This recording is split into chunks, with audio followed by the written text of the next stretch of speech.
Good morning and welcome to University of Toronto's International Summer Academy podcast series. My name is Jelena and I'm your host. This morning in the studio, we have a group of students from Global Citizenship Program, and they're doing their research on food insecurity in Lesotho. Before we actually dive in to talk about what they found out so far, let's just go around the room and introduce ourselves. こんにちは、宿谷Fujikoです。日本から来ました。Hello everyone, I'm Fujiko and I'm from Japan. 大家好，我的名字叫袁伟彤，我来自中国。Hello everyone, good morning. My name is Weitong and I come from China. So there was a student named Steven introducing himself here, but unfortunately it was cut. 네, 안녕하세요. 저는 원예준이고요. 한국인입니다. Hello, my name is Ethan and I'm from South Korea. Thank you and welcome again. So let's dive in right away. Can we start with the current situation in Lesotho? And also, I'm curious why you chose this country to focus your research on. Okay, so first of all, let's take a look at the basic situation of Lesotho. It is a small country in South Africa. It gained independence from the United Kingdom in 1966 and has a population of 2.3 million. According to data from the United States World Food Program, approximately 520,000 people in the country are in a state of severe food insecurity. Although 70 to 80% of its working population is engaged in agriculture, the self-sufficiency rate of food is only about 20%, which fully highlights the vulnerability of the country's food supply.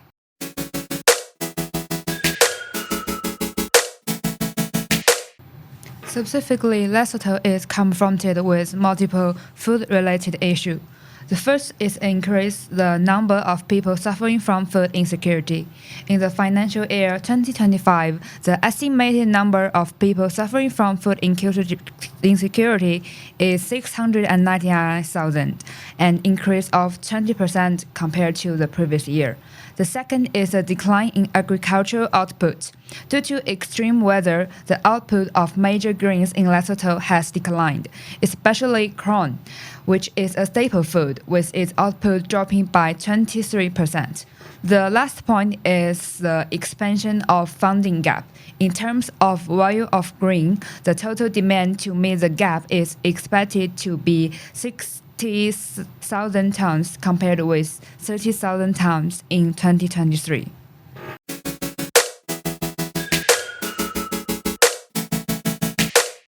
And the study done by the Integrated Food Security Phase Classification, or better known as IPC, has provided a projected graph on the food insecurity in Lesotho from January to March 2025.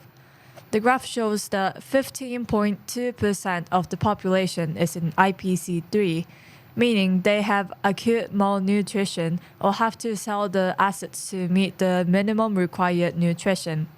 27% of the population is in IPC 2, meaning that they meet the required nutrition but fail to acquire non-food essential items, for example, the personal hygiene products.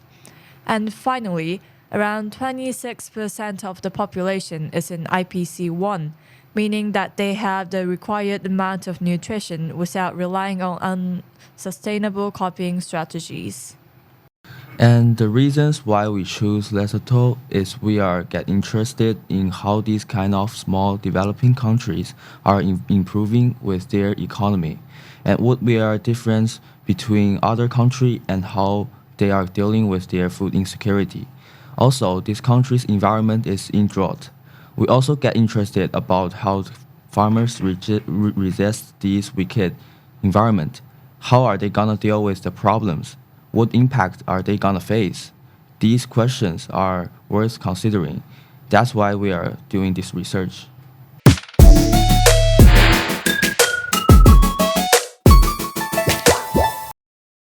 Brilliant. Thank you so much. And yes, those are very important questions. And You already touched upon briefly on some of the leading causes of food insecurity. I'm wondering if you can elaborate them a little bit more. One of the main causes of food insecurity in Lesotho is the country's climate. Farmers in Lesotho normally rely on their produce of their results of food or income. However, because of the frequent severe droughts in the country, it makes them vulnerable to hunger and poverty, which is related to SDG 1, no poverty. This also drives the price of this food to rise as the supply diminishes. This means that people in urban housing will struggle to afford the new food prices, resulting to sell assets or consuming less nutritious food. This is closely related to SDG 13 climate action. Climate change is an important factor damaging food production systems, and addressing climate change is necessary for solving food insecurity in Lesotho. And World Vision provides us an excellent example of this, where in 2023 to 2024, the country experienced El Nino, which is the phenomenal warming of the ocean's surface. This causes a loss of 40 to 80% of maize crops in South Africa. The article goes further into explaining that because of this effect, nearly 1/3 of the country face severe food insecurity. And these extreme weather make the economy weaker and accelerate poverty gradually. Even Lesotho is a mountainous country with only little arable land, so there's not a thriving industry, and always facing food insecurity. Shortage of harvest by the severe weather promotes poverty among citizens and weakens the economy.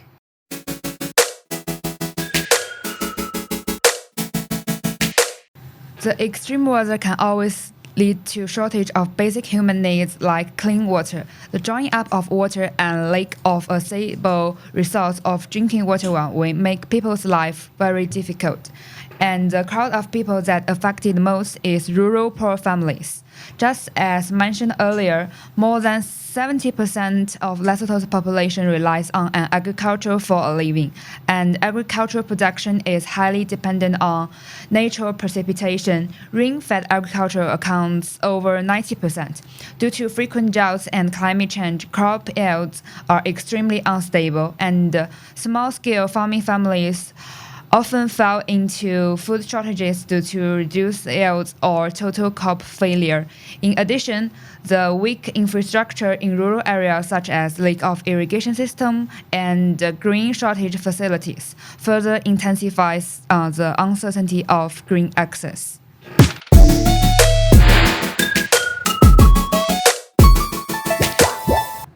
Okay, excellent. Thank you. In your advocacy campaign, you are going to be evaluating the solutions and possibly even coming up with your own on how to tackle the food insecurity in Lesotho. But for now, I'm curious what you found so far in your research about some top-down and bottom-up solutions.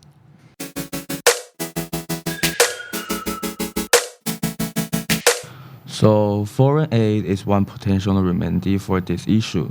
One organization that works to give nutritious food to people in need is the Rural Self-Help Development Association, which is the RSDA, established in 1984 and formally registered in 1991.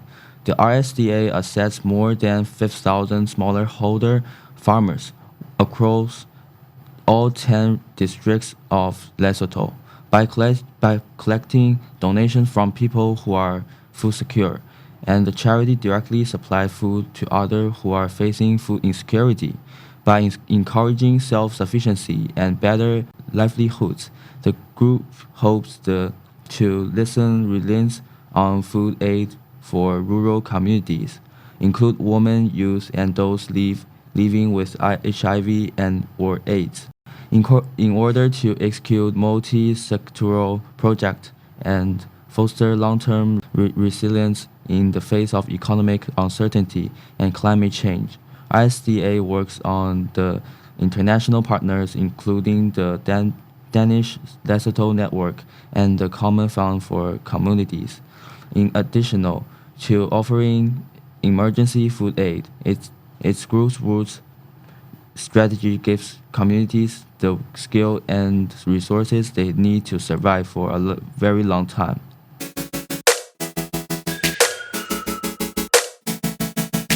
A top-down solution would, for example, be a second possible solution would be improving the food security in Lesotho is by transitioning to more drought-resistant and climate-resilient crop varieties. So according to a study conducted by the United Nations, approximately 70% of Lesotho's population depends on rain-fed agriculture, meaning that the majority of farmers rely entirely on natural rainfall to grow their crops. This heavy dependence makes farming outcomes highly vulnerable to changing weather patterns, particularly droughts and irregular rainfall, which are becoming more and more frequent due to climate change. Additionally, just around 9% of Lesotho's land is regarded as arable, and many of these areas are already dealing with issues like erosion and soil deterioration. Because traditional staple crops like maize require large amounts of water and nutrients, these problems further lower agricultural yields and make it harder for farming households to make ends meet. So a solution would be for farmers could fight this by growing more drought-tolerant crops like millet, sorghum, or chickpeas in place of water-intensive ones like maize.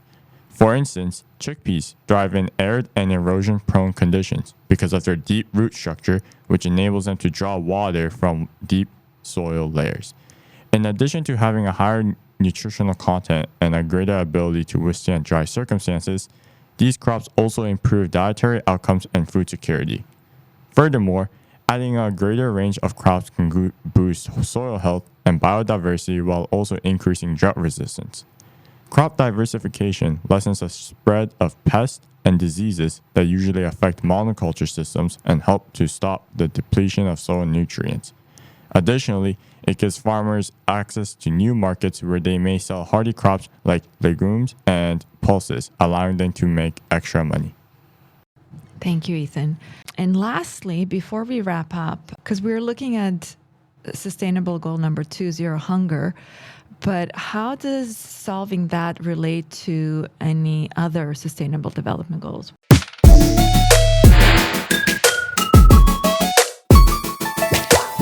It impacts on the country's economic growth. Giving a sustainable agriculture and food systems can create more jobs and generate income for farmers. It also ensures food availability and leading to broader economic development and poverty reduction. Yeah, so connecting to other sustainable development goals or like SDGs, we want to address goal number 13, which is climate action, as this can play a crucial role in achieving goal number 2, zero hunger. As mentioned earlier, a large portion of Lesotho's population relies on agriculture not only for food, but also as their main source of income. However, climate change has made traditional farming practices increasingly unreliable.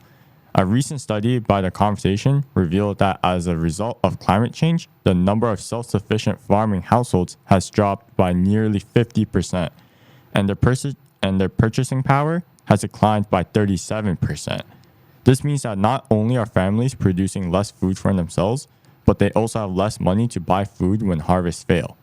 By taking strong climate actions such as investing in climate-resilient agriculture and sustainable land management, Lesotho could significantly reduce the impact of climate change on farming communities.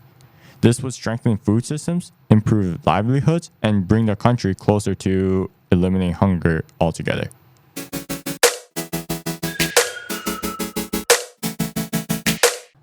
Thank you. Thank you all for sharing your research so far. And I very much look forward to hearing your advocacy campaign where you're going to be evaluating and also proposing your own solutions based on your research. So thanks once again. Thank everyone who joined us on air to listen to this podcast. And we'll see you next time. Bye.